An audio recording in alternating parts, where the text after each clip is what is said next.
अस्सलाम वालेकुम dear students, उम्मीद है कि आप सब खैरियत से होंगे और अपने पेपर्स की भरपूर तैयारी कर रहे होंगे।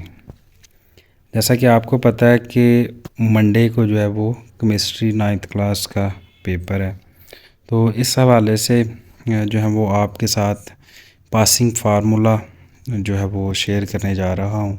ऐसे स्टूडेंट्स जिनकी बिल्कुल भी तैयारी नहीं और जो समझते हैं कि अब लास्ट डे है और हम कैसे पास होंगे, तो ये शॉर्ट क्वेश्चंस उनके लिए हैं और उनको ज़रूर ये प्रिपेयर करने चाहिए क्योंकि यही बोर्ड पेपर में आएंगे। तो सबसे पहले बात कर लेते हैं कि पेपर में कितने मार्क्स की कौन कौन सी चीज़ें आएंगी। तो जैसे कि आपको पता है कि 12 नंबर का जो है वो पेपर में आएगा MCQs और उसके बाद जो है 30 नंबर के हमारे पास होंगे शॉर्ट क्वेश्चन और इसी तरह से 18 नंबर के जो होंगे वो लॉन्ग क्वेश्चन होंगे। तो कुल मिला के ये हमारे पास 60 मार्क्स बनेंगे, यानी टोटल जो पेपर है वो 60 मार्क्स का आएगा। तो इसमें देख लेते हैं कि कौन कौन से शॉर्ट क्वेश्चन जो है वो इम्पोर्टेंट हैं और इनको डिस्कस कर लेते हैं। तो सबसे पहले जो शॉर्ट क्वेश्चन है हमारे पास वो है जी फिज़िकल केमिस्ट्री और न्यूक्लियर केमिस्ट्री में क्या फ़र्क है। और इसी तरह से फिर दूसरा जो क्वेश्चन है हमारे पास वो है बायो केमिस्ट्री की तारीफ़ और स्कोप लिखना है।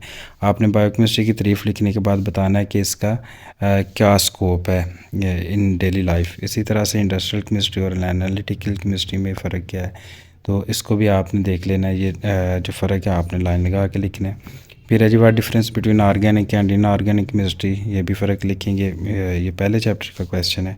इसी तरह से तभी और कीमी खसूसियात में फ़र्क लिखेंगे, वायलेंसी की डेफिनेशन लिखेंगे और फिर मिसाल दे देंगे। इसी तरह से रिलेटिव एटॉमिक मास की आप डेफिनेशन लिखेंगे और जो है ना ये सीधा सा क्वेश्चन है। मॉलिक्यूलर और एम्पिरिकल फार्मूले की भी आप डेफिनेशन लिखेंगे। तो ये एक पहला पोर्शन है जो आपने अच्छे तरीके से इसको जो है ना वो आपने याद कर लेना है। और ये कोई इतना मुश्किल काम नहीं है, एक लाइन के जो है इनके आंसर हैं, तो इनको आप याद करेंगे। उसके बाद है जी अगर हम जाएं तो दूसरा क्वेश्चन है हमारे पास जो इम्पोर्टेंट के लिहाज से हमने लिया है। तो उसमें पहला क्वेश्चन है जी नाइट्रिक एसिड का फार्मूला मास मालूम करें। फिर है जी what is difference between molecular and molecular ion, important है और शॉर्ट भी है। डिफाइन आयन, कटाइन और इनाइन में फ़र्क आपने करना है। Define atom and free radical, give property of neutrons and mention करना है डिफेक्ट ऑफ रदरफोर्ड, ठीक है ना। इसी तरह से शेल और सब शेल में भी आपने फ़र्क करना है। तो right about the discovery of neutron and proton, के कब ये न्यूट्रॉन और प्रोटॉन दरियाफ्त हुए थे, ये क्वेश्चन भी आपने देख लेना है। ये क्वेश्चन 2 था। इसके बाद है जी हमारे पास अगर हम जाएं तो कैनाल रेस की खसूसियात वाला क्वेश्चन आ गया। ये इंतहाई इम्पोर्टेंट है, प्रीवियस एग्ज़ाम में आ चुका है। उसके बाद आइसोटोप्स की तारीफ़ है और इसी तरह से ये जितने भी क्वेश्चन मैं आपको बता रहा हूँ ये सारे के सारे इम्पोर्टेंट हैं। इनको आपने अच्छे तरीके से कर लेना है। बहुत थ्योरी के 2 निकात लिखें, आइसोटोप्स के 2 इस्तेमाल लिखें। ये सारी चीज़ें जो हैं ये पेपर पॉइंट ऑफ व्यू से इम्पोर्टेंट हैं, इस वजह से आपके साथ शेयर की जा रही हैं।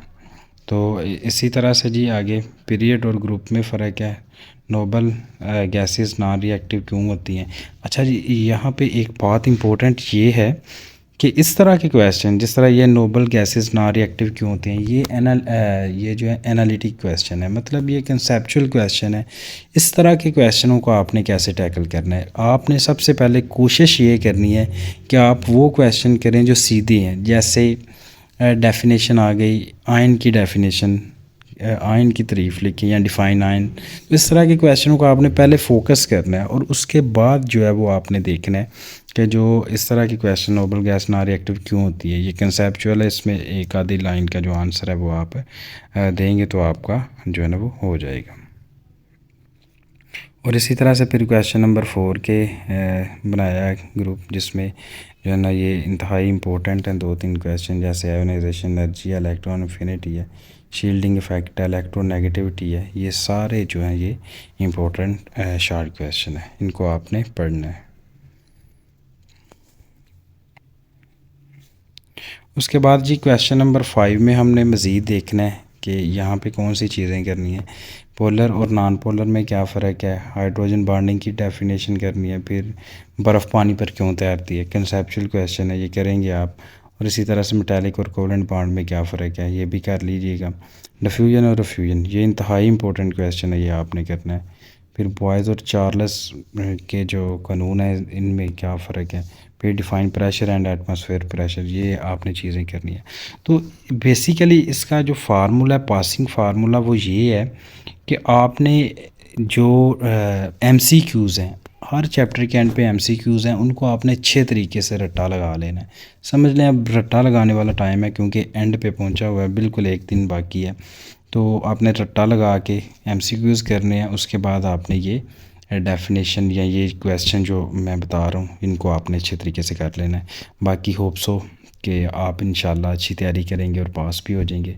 बाकी बेस्ट ऑफ लक। अगर आपको वीडियो पसंद आई है तो आप ज़रूर इसको लाइक और सब्सक्राइब कीजिएगा। बाकी बेस्ट ऑफ लक। अल्लाह हाफिज़।